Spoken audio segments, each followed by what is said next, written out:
আবারও ফিরে এলাম চ্যানেল এস এর অনুপ্রেরণার গল্প অনুষ্ঠানে। সাথে আছি আমি তাবাসসুম প্রিয়াঙ্কা এবং আমার সাথে আছেন একজন সফল নারী উদ্যোক্তা সেলিনা চৌধুরী। কথা বলছিলাম তার সঙ্গে, আবারও ফিরে যাব তার কাছে। আবারও ফিরে এলাম এবং আরো একবার আমন্ত্রণ আপনাকে। তোমাকেও আমন্ত্রণ। আমরা আবারও একটু গল্পে ফিরে যেতে চাই। অনুপ্রেরণা নিয়ে যেহেতু কথাবার্তা বলছি, তো আপনার আসলে অনুপ্রেরণাটা কার কাছ থেকে পাওয়া এই উদ্যোক্তা হবার পেছনে? এবং এই যে আমরা যদি পুরো গল্পটাকে, বিরতির আগে যে গল্পটা করছিলাম সেটাকে যদি আমরা সামারাইজ করি, ডেডিকেশনের কথা আপনি বলছিলেন, সময়ের কথা বলছিলেন, পরিবারকে সময় দেওয়ার কথা বলছিলেন, এবং প্রত্যেকটা জিনিসই এত বেশি গুরুত্বপূর্ণ যেটা হয়তো বা অনুধাবনের ক্ষমতাটা ওই বয়সে আসে, সবার আসেও না, আপনার এসেছে। তো এই যে এ ধরনের একটা ব্যক্তিত্ব নিজের মধ্যে তৈরি করাটা, এটাও কিন্তু অনেক অনুপ্রেরণা এবং অনেক ডেডিকেশন এবং ওরকম সাপোর্টও দরকার হয়।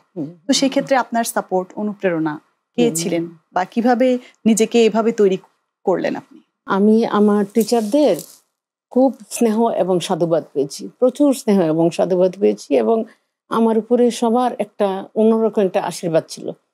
কারণ আমি যখন যে কাজটা করতাম সেটা খুব মনোযোগ দিয়ে করতাম।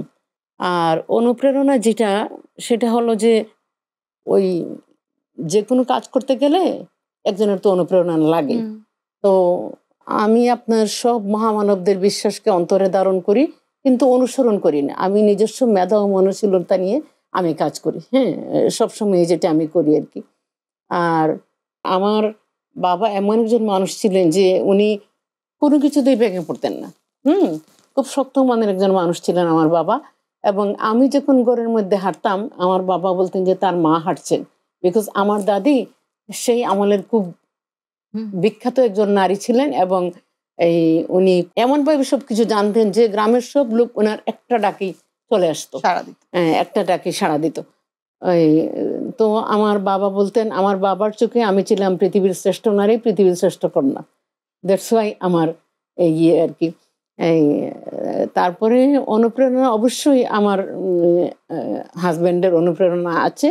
সে আমাকে আসলে আমি যে কাজ করছি কোথাও সে আমাকে না করেনি, এবং আমার ফ্যামিলির সবাই খুব ওয়েল এডুকেটেড। হ্যাঁ, আমার ভাই বোন যারা সবাই, তো সবার অনুপ্রেরণা, সবার দোয়া আমার পিছনে আছে বলেই আমি আজকের সেলিনা চৌধুরী হতে পেরেছি। এবং আরেকজন মানুষের অনুপ্রেরণা আমার পাশে ছিল সব সময়, আমার মাতৃতুল্য, যার কুলে আমি বড় হয়েছি, আমার বড় ভাবি। হ্যাঁ, আমার বড় ভাইয়ের ওয়াইফ। তো উনি খুবই লাভিং একটা মানুষ ছিলেন। তো উনি সাডেনলি ইন্তেকাল করলেন আর কি, 2 বছর হয়ে গেল ইন্তেকাল করলেন। তো উনি আমাকে অসম্ভব আদর করতেন এবং সব কিছুতে উনি বলছেন, না তুমি করো।